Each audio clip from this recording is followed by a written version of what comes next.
Hi friend, चलिए आज हम बात करेंगे एनल फिशर के बारे में।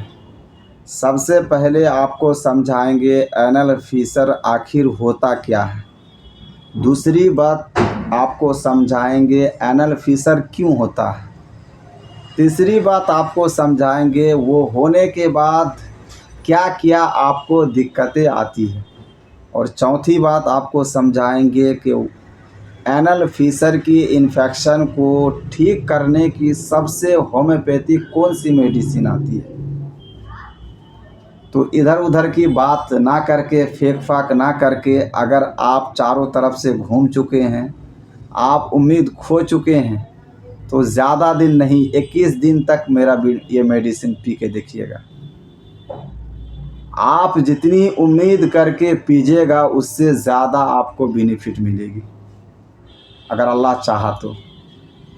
बहुत बेहतरीन मेडिसिन मैं होम्योपैथिक का बताने जा रहा हूँ जो एनल फिशर को जड़ से ख़त्म करती है। एनल फिशर कहते किसे हैं, पहले इसको समझिए।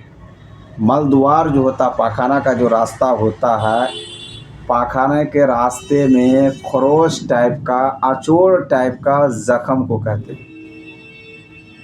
अगर कहीं कोई करची वगैरह या कोई धारदार दीवार वगैरह से या लोहा से अगर खरोच लगता, बारीक सा खरोच लगता है, तो सेम अगर खरोच लग गया तो सेम चीज़ अगर मलद्वार में खरोच आता है तो उसी को हम कहते हैं कि एनल फिशर हो गया।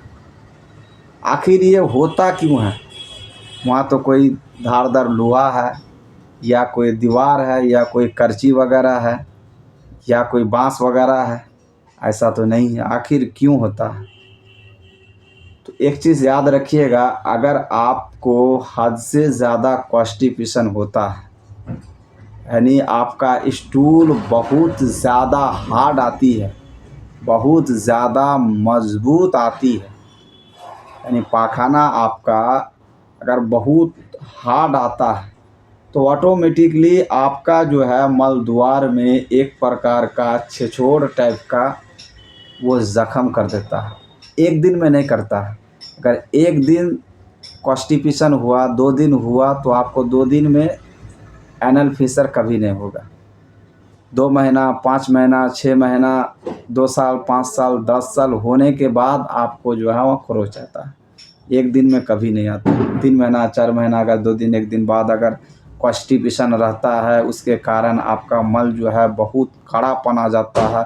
वो रास्ता में जो है खरोच टाइप का, दरार टाइप का कड़ापन होने के कारण, स्टूल कड़ापन होने के कारण जो है वो दरार टाइप का कर देता है। इसीलिए वो एरिया में जो है बहुत ज़्यादा बर्निंग होती है,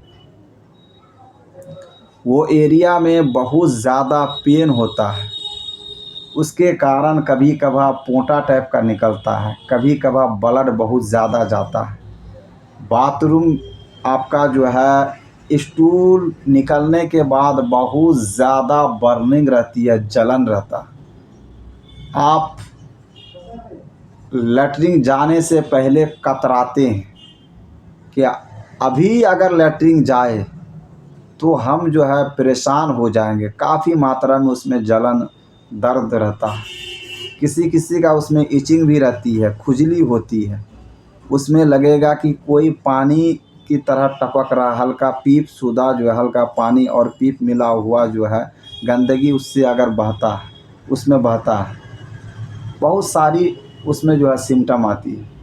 अगर आपको ये सब समस्या है, यानी आपको एनल फिशर हो चुका है, अगर आप हर तरह का इलाज करके थक चुके हैं, तो मेहरबानी करके खुदा का नाम लेके मैं 3 मेडिसिन बताता हूँ, ज़्यादा नहीं। ओनली 3 मेडिसिन आप ज़्यादा नहीं 21 दिन पी के देखिए। अगर मुकम्मल तौर पर आपका एनल फिशर का जो इन्फेक्शन है ठीक हो जाए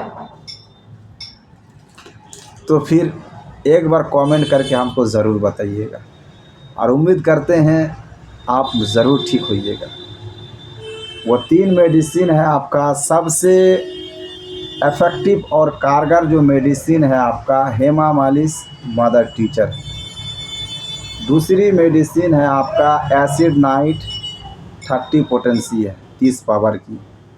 तीसरी मेडिसिन है आपका नक्सबम 200 पोटेंसी है। आप इसको पीने का तरीका आप कैसे इसको इस्तेमाल करें। अगर किसी बच्चे को है 5 साल से नीचे का है तो आप जो है हेमा मालिश मदर टीचर को 3 बूंद करके थोड़ा पानी के साथ दीजिए दिन में 3 बार। एसिड नाइट को 1 बूंद करके डायरेक्ट टंग में दे सकते हैं, जीभ में, या फिर थोड़ा सा पानी के साथ दीजिए। उसी तरह नक्सबम को भी 1 बूंद करके दीजिए। अगर 5 साल से ऊपर का बच्चा है, 5 और 10 साल के बीच का है, तो हेमा मालिश मदर टीचर को 5 बूंद करके थोड़ा पानी के साथ दीजिए। और आपका नक्सबम और एसिड नाइट को डायरेक्ट टंग में 1 बूंद करके ही दीजिए। अगर 10 और 15 साल या 20 साल तक का बच्चा है तो उनको हेमा मालिश मदर टीचर को 10 बूंद करके आधा कप पानी में दिन में 3 बार दीजिए। और एसिड नाइट और नक्सबम को जो है 3 बूंद करके डायरेक्ट टंग में दीजिए, दिन में 3 बार देना हर एक को। अगर 15-20 साल के ऊपर का कोई पेशेंट है तो उनको हेमा मालिश मदर टीचर को 15 बूंद करके आधा कप पानी में दिन में 3 बार दीजिए। और एसिड नाइट नक्सबम को जो है 4 बूंद करके डायरेक्ट टंग में दिन में 3 बार पिलाइए। आपको अगर बर्निंग होती है ना या जलन होती है, आप जैसे मेडिसिन तो पीजिएगा, आप 3 मिनट इंतज़ार कीजिएगा। अगर 3 मिनट में आपको बेनिफिट नहीं मिला तो फिर हमको एक बार मैसेज कीजिएगा, या मेरा नंबर आप ले लीजिए। हाँ, 9110126938 9110126938 9110126938। कभी भी आप किसी टाइम भी फ़ोन करके इस नंबर से आप जो है शिकायत कर सकते हैं। अल्लाह हम सबको हर मुसीबतों से बचाए। लेकिन आप एक तो और चीज़ छूट गया इसमें, आपको परहेज़ करना ज़रूरी है। आप मीट मछली अंडा दूध दही पनीर टमाटर कच्चा प्याज बिल्कुल मत खाइए, अदरक मत खाइए। आप देखिए आप टनाटन रहिएगा।